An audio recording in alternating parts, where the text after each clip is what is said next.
Hey guys, it's Teaksy here, welcome back to the channel, and in today's video guys I'm going to be talking about the Air Patrol Scorestreak in Black Ops Cold War, and more significantly talking about why I think it's one of the worst streaks in Call of Duty history because of the impact it has on the game and kind of how you approach and how you play the game. So I've got some gameplay planned in the background guys that pretty much backs up everything I'm going to say in today's video. Basically I was running with the hand cannon war machine and harp kill streak, and I came up against another player who was running Air Patrol strafe run harp, and basically just goes to show that because I didn't have an Air Patrol on, my harp gets instantly taken out, which then means I kind of choke a bit with the hand cannon and war machine. Obviously they're much easier to use when you've got the unlimited radar, but also he has his strafe run, he gets full use of it, he gets full use of his harp, obviously because I can't sort of hit back with my Air Patrol. So that's kind of what's going on in the background guys, but let's I guess start off with what is the Air Patrol. Well, it's a Scorestreak, which is basically a squadron of jets that fly in over the map and they literally take out any enemy Scorestreak on the map. So it could be a gunship, chopper gunner, VTOL escort, harp,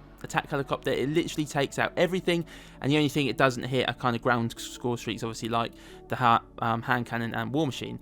It only takes 2,400 score to get it, which obviously if anyone's played Cold War with the way the Scorestreak system works, 2,400 is very, very easy to get. So why do I hate it? Well, basically there are a lot of reasons. Firstly, because it takes out every streak. I think that it's really unfair that a score streak that is only 2,400 score can just instantly take out like a gunship, for example. A gunship is 10,000.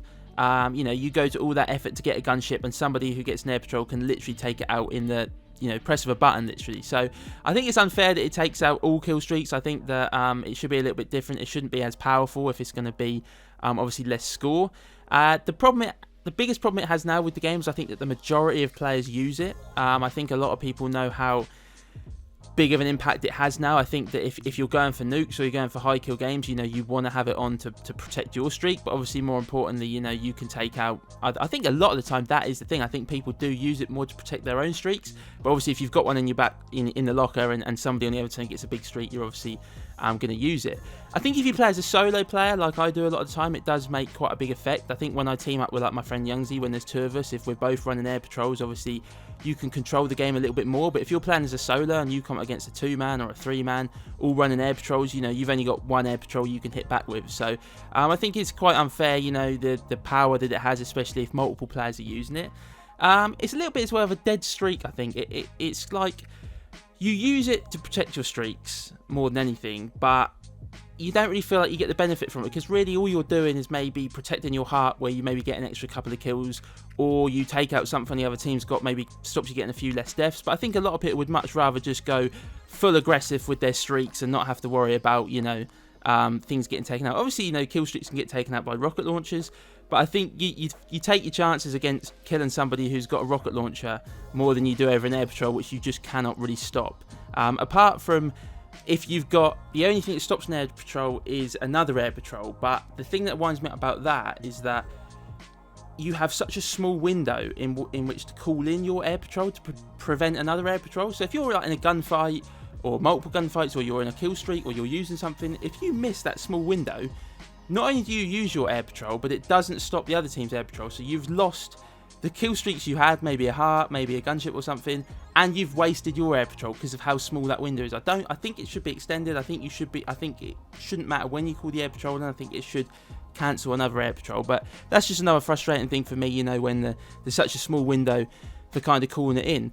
I think as well it forces you to play a certain way. I think coming back to what I was saying about, you know, I'd love to just jump on Cold War and put like chopper gunner on, put gunship on, and you know, go for them and try and drop some crazy kill gameplays. But because of the Air Patrol and because of how many people use it, there's just no point. You know, that is half of the reason why I'm always running Air Patrol, hand cannon, harp as my kill streaks. It's just because it's the safest bet. You know, it's the safe because you know that you're going to get full use of your hand cannon, and you know that you can protect your own harp through your Air Patrol. But it does add to that kind of repetitive side of it. You know, Cold War as it is quite a repetitive game now. It's been out for quite a while.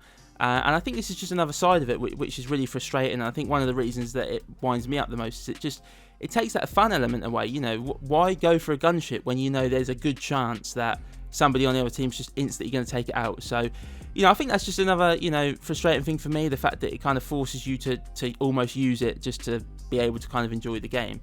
What would make it better? Well, I think that it's probably too late now. I don't think they're going to make any changes to it, you know, this far into the cycle of the game. But I think personally it should be a lot more score.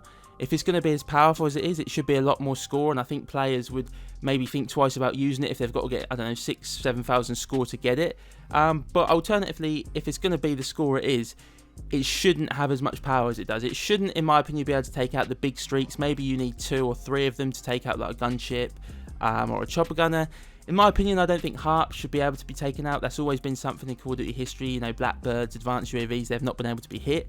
So I think, you know, that is probably another way that they could have changed it. But that's kind of it, guys. I didn't really want to mumble on too much in this video. I just felt like I wanted to, you know, put my point across. Like I said, it's been a little while since we've done a video like this. Obviously, we did the hand cannon and the war machine comparison video, and I just wanted to kind of, for once and for all, say why I didn't like it, get all my reasons out there, and sort of see what other people think, because I think it's one of those things that I think it really does play on my mind when I'm playing Cold War, especially now. I think in the early stages, I don't remember people using it as much, but I think now it's almost like it's impossible to get into a lobby without somebody using it. So I think, again, I think maybe that's why just the repetitiveness and the frustration of constantly coming across it every single day, and, you know, just kind of ruining that kind of, you know, you might as well just run artilleries and cruise missiles and stuff rather than the big kill streaks, because, you know, 9 times out of 10 you get them and they get taken out. So that's kind of my feelings, guys. I think it's an awful streak, and I think that is the main reason why I think it's the worst streak in history, is the fact that it has such an impact on the way people play Cold War. And I think that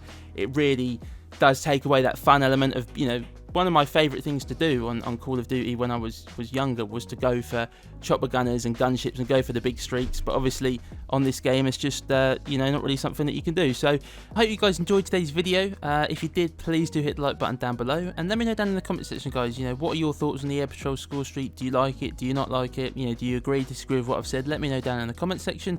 If you are brand new around here and want to find your way back for more, please do consider subscribing to the channel. And as always, guys, I hope everyone has a great day, and I'll catch you all in the next one.